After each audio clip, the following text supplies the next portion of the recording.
Lalu, di sini saya akan menjelaskan soal rekonsiliasi bank. Terdapat beberapa poin di sini, ada poin pertama sampai poin ke-8. Dan yang diminta pertama, buatlah rekonsiliasi saldo bank dan saldo buku untuk mencari saldo kas di bank yang benar pertanggal 31 Desember 2009. Dan yang kedua, membuat ayat jurnal koreksi yang diperlukan.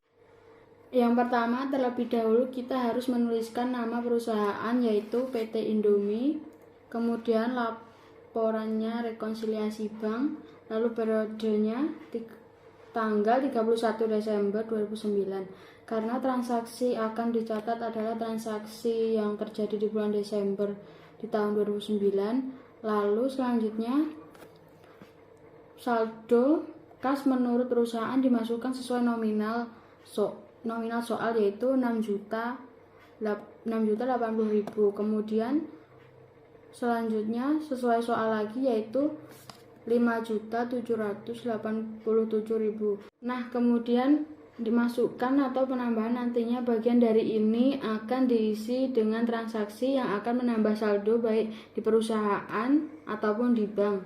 Lanjut ke poin berikutnya. Poin 2. Pembayaran utang kepada PT Jaya sebesar 3.650.000 dengan menyerahkan cek nomor AGH 052 oleh perusahaan dibukukan sebesar 6.350.000. Cairan utang kepada PT Jaya sebesar 3.650 dengan menyerahkan C nomor AG 052 oleh perusahaan dilakukan sebesar 6.350. Dari sini terdapat kesalahan pencatatan oleh perusahaan. Seharusnya membayar utang sebesar 3.650, tetapi malah dicatat sebesar 6.350.000. Kesalahan pencatatannya ditunjukkan sebagai berikut, yaitu perusahaan salah mencatat pengurangan utang sebesar 6.350 di sebelah debit, atau pengurangan kas karena membayar utang di sebelah kredit sebesar 6.350, sehingga pengeluaran ini dicatat terlalu tinggi atau ada selisih sebesar 2.700.000. Karena seharusnya nominal yang dicatat adalah 3.650, maka perlu dibuat jurnal dengan mendebit 2.700.000, sehingga kelebihan ini akan kembali ke saldo normal sesuai jumlah kas yang dikeluarkan. Lanjut ke poin ketiga. Setoran uang ke bank pada tanggal 31 Desember 2009 sebesar 2.930.000 baru dibukukan oleh bank yang bersangkutan pada tanggal 2 Januari 2010. Dengan keterangan 2.930.000 adalah soal poin, yaitu setoran uang ke bank pada tanggal 31 Desember sebesar 2.930.000 baru dibukukan pada tanggal 2 Januari. Artinya di sini ada keterlambatan proses pencatatan oleh bank atau yang biasa disebut dengan setoran dalam proses atau deposit in transit, dan ini akan menambah bank karena termasuk ke dalam setoran uang senilai 2.930.000. Lanjut ke poin keempat, yaitu rekening koran menunjukkan adanya penerimaan tagihan dari PT Cracker sebesar 1.850.000 pada tanggal 27 Desember 2009. Bank memperhitungkan biaya penagihan sebesar 50.000. Kemudian rekening koran menunjukkan adanya penerimaan tagihan dari PT Cracker sebesar 1.850 pada tanggal 27 Desember 2009 di bank. Memperhitungkan biaya penagihan sebesar 50.000. Artinya di sini pihak perusahaan untuk menggunakan jasa bank untuk menagih piutangnya dari PT Cracker sebesar 1.850.000 dan harus membayar biaya penagihan sebesar 50.000. Jadi nantinya di sini bagian perusahaan sebesar 1.850.000 ini akan menambah karena diakui sebagai penerimaan piutang dari pihak pelanggan melalui bank, dan biaya penagihan ini karena harus dibayar maka akan mengurangi saldo kas di perusahaan dengan keterangan bank collection atau biaya penagihan. Biaya penagihan bank sebesar 50.000 dan untuk piutang yang berhasil ditagihkan sebesar 1.850.000 dicatat ada senilai 1.850.000. Selanjutnya poin kelima, yaitu cek yang sudah dikeluarkan oleh perusahaan tetapi belum diuangkan oleh pemegangnya sampai dengan tanggal 31 Desember 2009 berjumlah 2.070.000. Selanjutnya, transaksi cek sudah dikeluarkan oleh perusahaan tetapi belum diuangkan oleh pemegangnya sampai tanggal 31 Desember berjumlah 2.070.000 itu sudah sebagai pengeluaran oleh perusahaan tetapi oleh pemegang cek itu belum dicairkan atau bagian itu belum dicatat sebagai pengeluaran, dan transaksi ini disebut sebagai cek yang masih beredar atau outstanding cek harus dikurangkan di bagian mana termasuk ke dalam pengeluaran senilai 2.070.000. Selanjutnya poin ke-6, bunga atau jasa giro yang diberikan bank atas simpanan perusahaan sebesar 42.000 belum dibukukan oleh perusahaan. Transaksi di bunga atau jasa giro yang diberikan bank atas simpanan perusahaan sebesar 42.000 belum dibukukan oleh perusahaan ini, termasuk ke dalam kategori pendapatan karena akan menambah saldo kas simpanan yang ada di bank bagian X pada saldo kas perusahaan dengan kategori transaksi interest income atau pendapatan jasa giro sebesar 42.000. Lalu selanjutnya poin ke-7, yaitu bank memberikan nota debit kepada perusahaan atas 1. Tolakan setoran yang berupa cek dari PT Abadi sebagai pelunasan utangnya sebesar 850.000. Kedua, biaya administrasi bank untuk bulan Desember 2009 adalah sebesar 25.000. Selama ini ada perusahaan akan mencarikan cek dari pelanggan yaitu PT Abadi yang melunasi utangnya, sehingga cek tersebut ditolak dan dikembalikan ke data rencana umum, maka harus dicatat sebagai pengurangan di bagian kas perusahaan. Di sini ditulis cek tidak cukup dana sebesar 850.000. Karena uangnya tidak jadi dilunasi akibat saldo milik PT Abadi di bank yang tidak mencukupi atau jumlahnya lebih rendah dari 850.000, biaya administrasi bank harus dibayar dan termasuk ke dalam kategori pengeluaran, maka dicatat sebelah kredit atau pengurangan di bagian perusahaan sebesar 25.000 atau bisa ditulis di sini sebagai biaya jasa bank sebesar 25.000. Poin selanjutnya yaitu poin 8, yaitu setoran perusahaan berupa cek sebesar 1.550.000. Ternyata dalam rekening koran bank malahan dicatat di sebelah debit seolah-olah sebagai penarikan uang oleh perusahaan. Lalu di sini ditulis kesalahan pencatatan sebesar 3.100.000.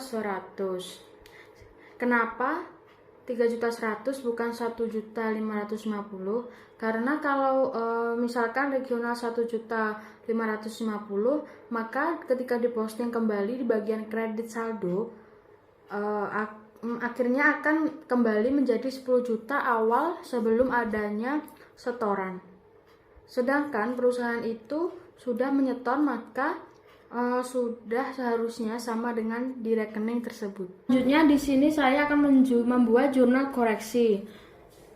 Kesalahan pembayaran utang selalu ada penerimaan tagihan dari pembayaran biaya penagihan, lalu ada pendapatan bunga, ada penolakan setoran, dan pembayaran biaya administrasi. Untung jurnalnya adalah kas sebelah kredit atau utang usaha sebesar selisihnya yaitu 6.350 dikurangi 3.650, dan di sini ditulis dari hasil tersebut kas di bank sebesar 2.700 di debit. Selanjutnya utang usaha sebesar 2.700 ditulis di kredit. Berikutnya itu ada biaya penagihan transaksi. Transaksi pengeluaran dan catat seperti biaya penagihan bank yang ada di sini sebesar 50.000 dan biaya administrasi sebesar 25.000. Dan akhirnya adalah jumlah dari biaya tersebut. Di sini dituliskan beban administrasi lainnya sebesar 75.000 di debit dan kas di bank sebesar 75.000 di kredit. Selanjutnya kas di bank sebesar 42.000 di debit dan pendapatan bunga sebesar 42.000 di kredit. Selanjutnya ada piutang usaha sebesar 850.000 di debit dan kas di bank sebesar 850.000 di kredit. Selanjutnya ada kas di bank sebesar 1.850 di debit, piutang usaha sebesar 1.850 di kredit. Selanjutnya saya akan menjelaskan contoh kasus hutang dagang. Perusahaan ABC membeli barang dagangan dengan harga 500.000 dengan syarat 2% untuk pembayaran dalam jangka waktu 10 hari dan jumlah penuh yang harus dibayar dalam waktu 30 hari. Pencatatan transaksi di atas bila didasarkan atas nilai bruto dengan menggunakan metode fisik adalah sebagai berikut. Pembelian sebesar 500.000 berada di debit dan hutang usaha sebesar 500.000 berada di kredit. Keterangan pembelian barang dagangan secara kredit syarat 2% untuk pembayaran dalam jangka waktu 10 hari dan jumlah penuh yang harus dibayar dalam waktu 30 hari. Bila pelunasan dilakukan dalam jangka 10 hari atau kurang, jurnal untuk mencatat transaksi pelunasan sebagai berikut. Keterangan hutang usaha sebesar 500.000 berada di debit dan potongan pembelian sebesar 490.000 dan 10.000 berada di kredit. Keterangan pelunasan hutang dalam masa potongan.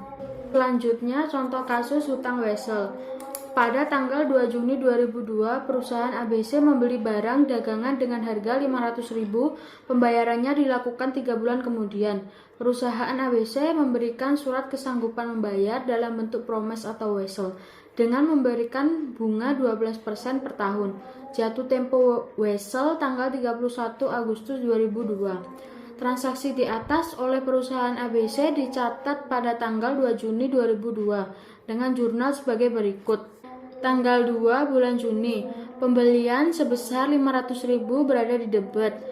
Hutang wesel sebesar 500.000 berada di kredit dengan keterangan pembelian barang dagangan secara kredit dengan memberikan wesel. Pada saat jatuh tempo 31 Agustus 2002, misalkan perusahaan A melunasi hutangnya akan dijurnal sebagai berikut. Tanggal 31 Agustus, promes atau wesel bayar sebesar 500.000 berada di debit. Beban bunga kas atau pelunasan wesel berada di debit sebesar 15.000 dan jumlahnya menjadi 515.000. 15.000 tersebut berasal dari perhitungan 3 kali 12 dikali 500.000 per 12 dikali 100 sama dengan 15.000. Apabila transaksi pembelian barang dagangan terjadi pada tanggal 1 November 2002, maka diperlukan ayat jurnal untuk mencatat beban bunga dan bunga yang masih harus dibayar atau hutang bunga sebagai berikut.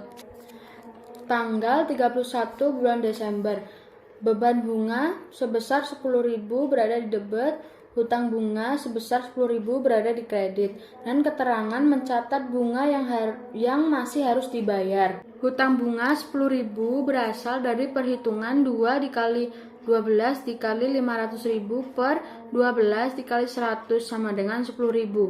Sehingga pada saat pelunasan tanggal 31 Januari 2003, perusahaan akan menjurnal sebagai berikut.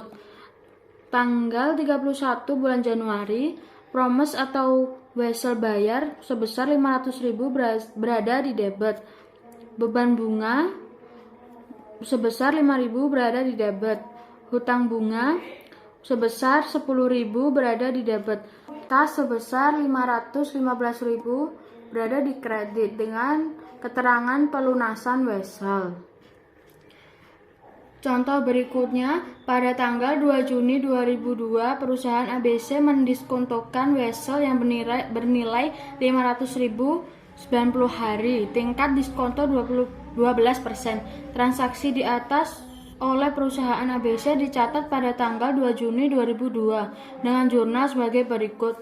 Tanggal 2 bulan Juni, kas sebesar 485.000 berada di debit. Diskonto wesel sebesar 15.000 berada di debit.